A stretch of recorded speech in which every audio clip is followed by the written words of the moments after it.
Eu falei na aula passada da questão do método Bullet Journal, que é importante a gente, né, anotar, registrar as coisas e criar esse hábito de registrar as coisas, porque quando a gente não registra as coisas, a gente começa a basicamente ouvir vozes.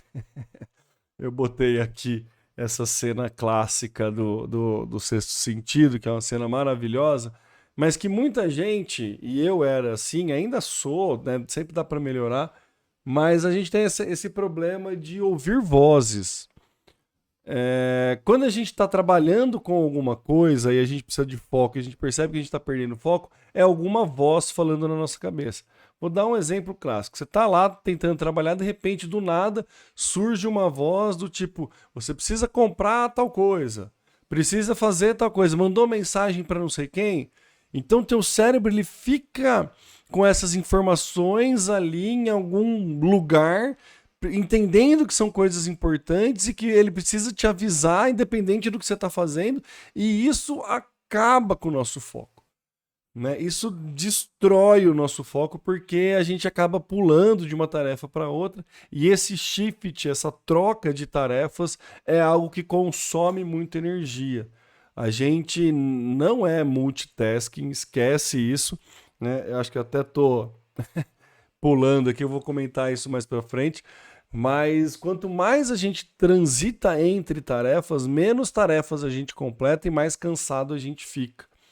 Né? E tem um neurocientista que eu sigo, Weslan Delanogari, acho que é esse, assim que se pronuncia, do reservatório de dopamina, e ele tem uma frase muito legal que ele fala, né, ele fala sobre a importância do uso de agenda e tudo mais, que ele fala que a agenda é uma extensão do nosso córtex pré-frontal.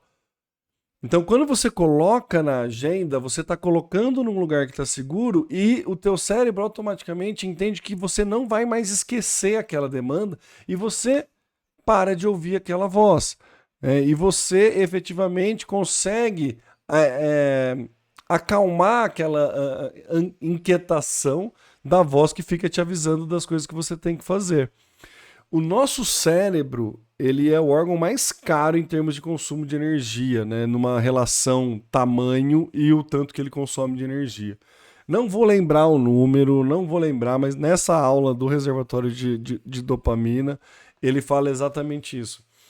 Vou chutar uma grandeza, pelo amor de Deus, me desculpem aí as pessoas que entendem, depois eu posso até pesquisar e colocar nos comentários aqui algum paper que fala disso, mas não é essa a ideia. A ideia é você entender que o nosso cérebro ele é muito caro de consumo energético mesmo no nosso corpo humano, no nosso corpo.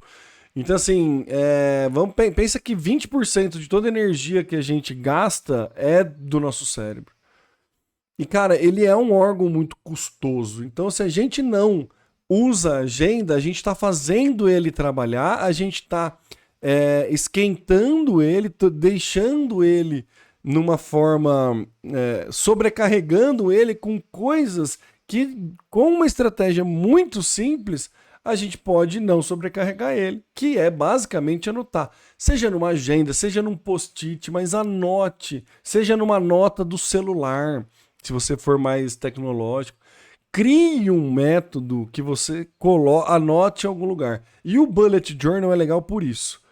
Porque o Bullet Journal, ele é um caderninho que fica próximo a você, que você direto anota lá. Pode ser um caderninho, pode ser em qualquer plataforma digital. Mas é importante você saber que para você ter mais eficiência e organizar, você precisa de uma agenda.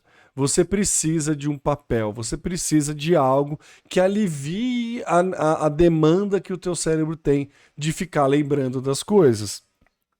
Anota tudo que você tem para fazer no dia, ou no intervalo de 3 dias, ou na semana. E depois que você anotar tudo isso, você classifica. Então o que você faz? Cria uma rotina de sempre anotar tudo que você tem para fazer. Cara, 15 minutos no começo do seu dia. Eu não consigo fazer isso, tá? Mas para mim o ideal seria fazer no domingo à noite isso. Anotar tudo que eu tenho na semana, mas eu não consigo. Então eu tento fazer na segunda de manhã. Mas assim, eu durmo mais tranquilo, a minha noite de sono do domingo para segunda, ela normalmente é mais tranquila quando eu consigo fazer isso no domingo à noite. Quando eu consigo fazer isso no domingo à noite, eu durmo mais tranquilo porque eu não fico pensando no que eu vou ter para fazer ao longo da semana, né? Mas eu também tenho uma habilidade de dormir porque eu falo assim, cara, pode dormir, fica tranquilo, na hora que você acordar, você vai botar as coisas no papel. Mas ainda assim eu preciso fazer esse exercício, então por isso que o domingo para mim é melhor. Mas vai de você. Pelo amor de Deus, vai de você, por isso que é importante o autoconhecimento. Então, a gente começar a anotar tudo e classificar, começa no teu dia primeiro. Começa só com o teu dia de hoje. No primeiro horário da manhã, anota tudo que você quer fazer no dia. Depois você vai pensando em 3 dias e depois você vai pensando semanalmente. Mas começa no dia. E aí o que você não cumprir no dia, você joga para o próximo dia e vai indo assim, até você começar a pensar numa escala maior. Mas se é para começar, começa com tudo que você tem que fazer no dia. E aí cria um método de classificação que vai fazer sentido para você. Um dos métodos de classificação que é legal, que serve como base para a gente seguir, é o de Eisenhower. A matriz de Eisenhower, que é urgente, não urgente, importante, não importante. Então eu vou ter lá uma lista de tarefas que eu fiz aqui, né, anteriormente. Todas as tarefinhas que eu listei no meu dia que eu preciso fazer. O que eu vou fazer? Eu vou vir aqui na matriz de Eisenhower e vou selecionar o que é, se é importante, se é urgente, se é não urgente ou se é não importante. E aí eu vou colocar aqui, ó. Isso aqui vai a tarefa 1 vem para cá, a tarefa 2 vem para cá, a 3 e a 4 fica aqui e a 5 fica aqui. Depois que eu classifiquei, é como eu vou definir a prioridade para fazer. Então, o que é importante e urgente, eu vou começar pela tarefa 5, né? O que é importante, mas não urgente, eu vou botar na minha agenda para fazer. O que é não importante e urgente, eu posso procurar uma pessoa para fazer, nem que essa pessoa seja eu, o termo do futuro, né? Porque muitas vezes a gente não consegue delegar para ninguém, mas a gente pode delegar para alguém. O que não é importante, não é urgente, a gente tem que tentar eliminar, porque não vai levar a gente para lugar nenhum. Então, se eu tô tendo que fazer essa tarefa, tudo bem, eu faço, mas eu preciso ter a noção de que no próximo dia ou na próxima semana, esta tarefa não tem que vir para mim. Entendeu? Então, você cria esse método de classificação. Opa, peraí, deixa eu tirar o zoom aqui.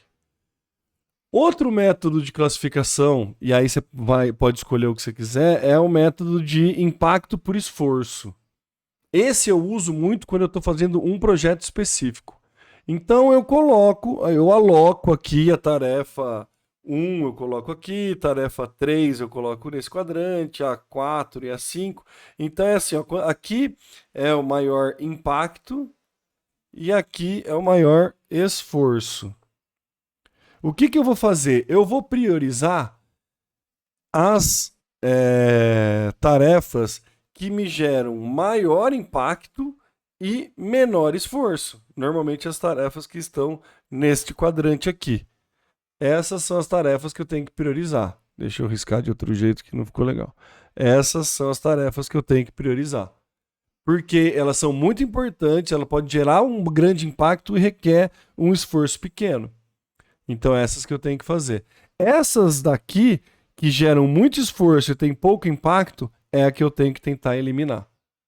Aí essas duas aqui você vai avaliar caso a caso, né? Mas é sempre importante a gente priorizar este quadrante, depois este, afinal os importantes, né, são mais importantes, e aí depois esses daqui e esse aqui. Esse 2 e 3 vai uma análise caso a caso, porque às vezes o nível de importância, a tarefa pode estar muito próxima aqui, assim. Então, às vezes, o nível de esforço versus o impacto pode, enfim, você tem que fazer uma análise aí mais condizente com o momento aí. Opa, peguei, tarefa errada, queria apagar. Deixa eu pegar minha canetona aqui. Você pode pensar coisas mais condizentes aí com, né, para tentar entender aonde você vai alocar o esforço que você quer. Então, essas duas tarefas, essas duas matrizes aqui, a de Eisenhower e a impacto versus esforço, são auxílios para você poder classificar a sua lista de tarefas. Então, se você não tem como criar um método seu, alguma coisa, começa pelos que já existem, começa por onde, né, baseado em alguma coisa, e depois você vai tentando aprimorar. Começa do jeito mais simples que tem. Pega uma classificação que já existe, seja Eisenhower, seja impacto versus esforço, e vai classificando, e aí você vai entendendo o que é prioridade para você, o que não é prioridade para você.